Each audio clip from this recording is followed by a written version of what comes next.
First of all, again, the First Nations that I represent, which is 44% of my constituency, all are eager and are congratulating themselves and the government and the stakeholders on this agreement that has been difficult to come to fruition over many years. Collectively, we all have a lot of work to do. One of the issues raised is that there could be, well, we have work to do to ensure that the burden of funding and in evaluating the implementation of the Great Bear Rainforest Agreement doesn't fall disproportionately to First Nations.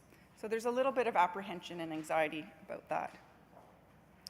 In spite of what this government has announced on the day that they announced the Great Bear Rainforest Agreement, well, one of the earlier times that they announced the Great Bear Forest Agreements, there's no substantial movement towards ending trophy hunting within the Great Bear Rainforest, which is an issue that is of great importance to the First Nations that I represent within this territory.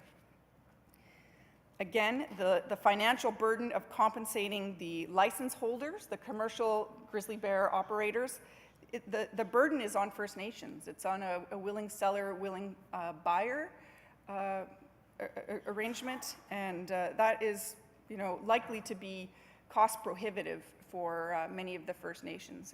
And now that the Premier has announced this, it has driven up the cost, making it further burdensome for those First Nations. The Guardian Watchman program, and I hope others will get into this in our discussion on this agreement, because it is such a phenomenal program. The work that they do is incredible.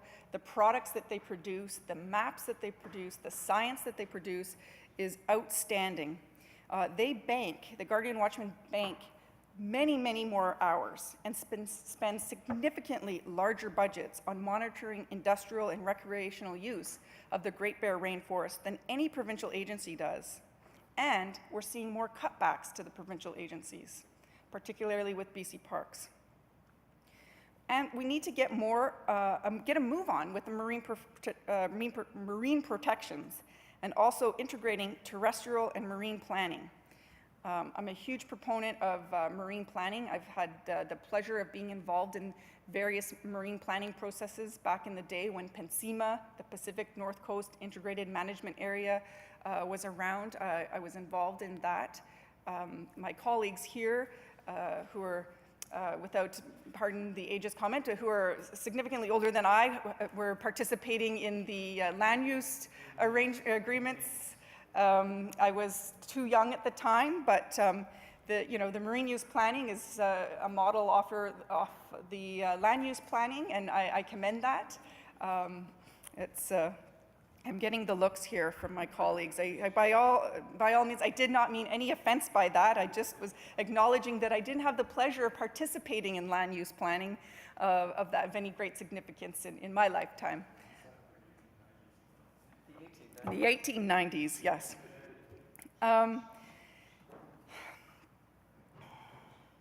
I mean, one of the issues around marine planning is that there's so many agencies involved, and they all shirk responsibility and point fingers and say, that's their jurisdiction, no, that's their jurisdiction. So we need to navigate that. And that also includes federal government partners, which have been reticent in previous governments to participate. So hopefully with the new government that they will have a change of heart and see the significance of marine planning and the importance of participating in marine planning processes. There's other issues around capacity building. I think I've touched on that. The site of Namu on the Central Coast. It's an environmental problem right in the heart of the Great Bear Rainforest. We've had previous industry players that have just pulled out and left a site abandoned. I visited the site with my colleague, our Aboriginal Relations and Reconciliation spokesperson. We visited the site, we saw what was left. It was like someone canceled coffee break and people walked away. There was some oil tanks falling into the ocean, a sinking, decrepit ship, which I now understand some action has been taken to remediate. The imminent danger has now been identified and apparently addressed, but there is much more work to do. Here, this is a site, an industrial environmental problem in the heart of the Great Bear Rainforest.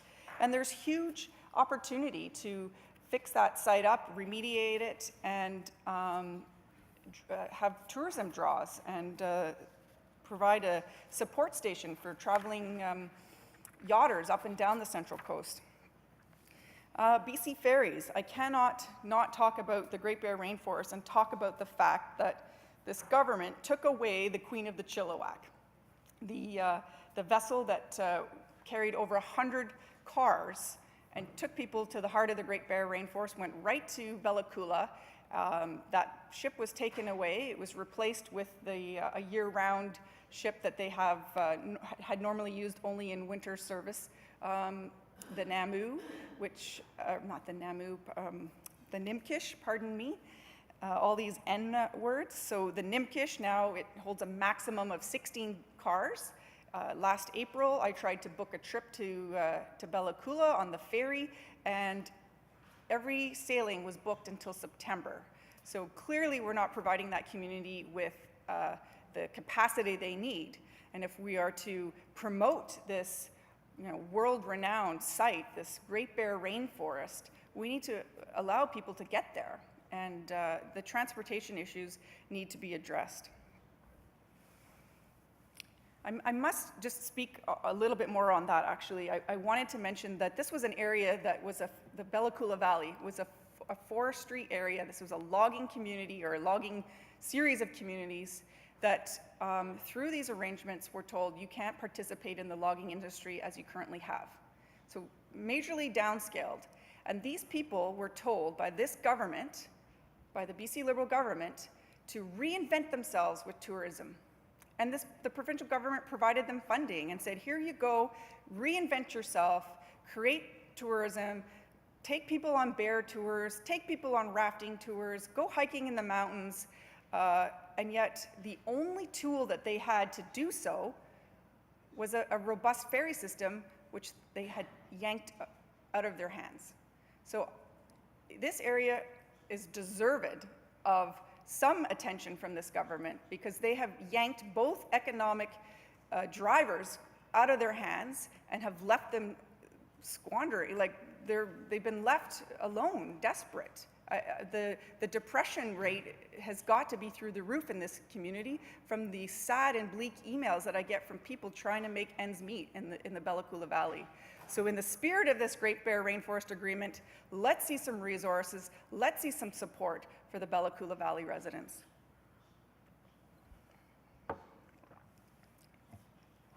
A part of the Great Bear Rainforest is the territory of Klemtu. This is the Kitasoo High territory on the Central Coast. It's very close to Bella Bella. They have a robust stewardship program in Klemtu. Again, they are increasing the number of guardian watchmen that they have in the park, eyes and ears on the water and on the ground. Unfortunately, the provincial's contribution to this area is a measly $20,000 budget. $20,000, Honorable Speaker.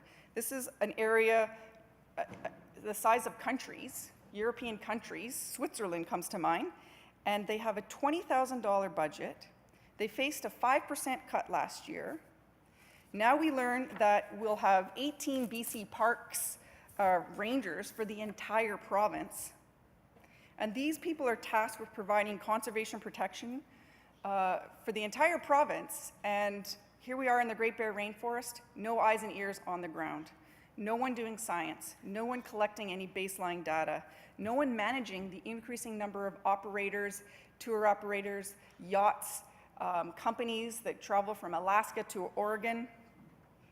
But now we have enshrined this Great Bear Rainforest Agreement. We promoted and endorsed and are celebrating ecosystem-based management.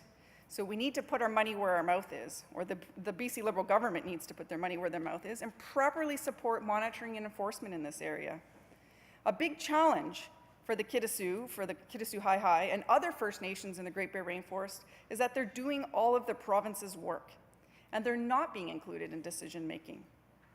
So let's honor the spirit of joint decision making and let them have a voice at the table, and let's properly resource them. The province always has the final say. Issues in the Kitasoo territory, for example, in this area called Coots Inlet, increasing pressure in this area. It's in the northern part of the territory. There are way more operators. There, to quote the stewardship coordinator and now chief counselor Doug Niesloss, he said there's many boats and many people in the park are pushing bears around. Traveling boats up and down the coast from the United States, dropping crab traps and going fishing in the area. People really wanting to see bears, putting pressure on the bears. And it's clearly an area that needs attention, it needs monitoring, and yet there are no resources. The province has no capacity to deal with these problems. And the tour operators are actually contacting the First Nations and saying, you need to get here. You need to get here on the grounds. You need to do something. And it's the province's job. So if these First Nations are actually doing the work of the province, then let's resource them properly. And if we're not going to do so, let them be the decision makers. They have no say. And the problem with that, Honourable Speaker, is that unfavourable decisions have been made on the basis that we do not have enough information, meaning the province does not have enough information. However, the hardworking Guardians watchmen in Clem 2 have that information. They have all kinds of information. They're doing all kinds of data collection. They have hundreds and hundreds of hours on the water, and yet none of that is available, or none of that is recognized. It's available. It's not recognized by the province as valid science. It's not respected. And so the province will say things like, well, we don't have enough information to make a decision or to make any sort of enforcement or to help manage the congestion going on in this part. Ultimately, the Kitasoo would like to see a joint decision-making process such as that the Haida Nation has with Parks Canada. The conservation management plans that are being developed are being developed by the Clem 2 team, by the Kitasoo. They're doing all the work. And in the end, the province, the BC Liberal government, is collecting a parks fee from visitors and from the tour operators. So they're collecting a fee to manage the park. However, that fee is not going back into managing the park. Honourable Speaker, the fee, the monies that they're collecting, first of all, they're minuscule, and they could easily, generate some more revenue with increasing the cost. It's $1. But the money isn't even going back into managing the parks. It's going into general coffers. It's going into general revenue of the province. Now, I'll tell you this, the Kitasoo, they've developed a protocol agreement with the tour operators in their territory. It's a completely volunteer thing, yet the operators are all participating and they pay their own fee to the Kitasoo. And guess what? The Kitasoo take that fee and they put it back into managing that area. They put it back into the job that they do.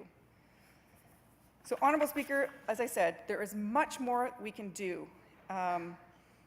The work that the Kitasoo are doing is a great example, and the Helsik and other territories within the Great Bear Rainforest are doing a tremendous amount of work, and they could use a lot of support from this province. And I hope that we do so, that we step up and we properly resource them and put substance to this agreement and not just do lip service. Because I think the people that live there in the Great Bear Rainforest are looking for that. They want to see that this agreement is a real agreement and that it's just not paper. It's just not hearsay. Lastly, I would just like to talk about the fact that we can't not include the marine environment with the terrestrial environment. We have terrestrial ecosystem-based management that's been embraced. Well, you cannot have ecosystem-based management, which looks at the interconnectivity of the ecosystem without including the marine environment. So we need marine land use planning, and it needs to be together. It needs to be jointly addressed. And that would mean talking about oil tankers and increased ship traffic if LNG does come to fruition. A member opposite today went on and said, yes, say yes to Enbridge. Well, the people in the Great Bear Rainforest have said no to Enbridge, and that should be honored. You cannot have this protected site and cannot say that you care about First Nations values, and you cannot say you care about wildlife and ecosystem and economic values of the Great Bear Rainforest and have oil tankers plying the Inside Passage. It's not possible. We need to respect that decision. Okay, thank you very much.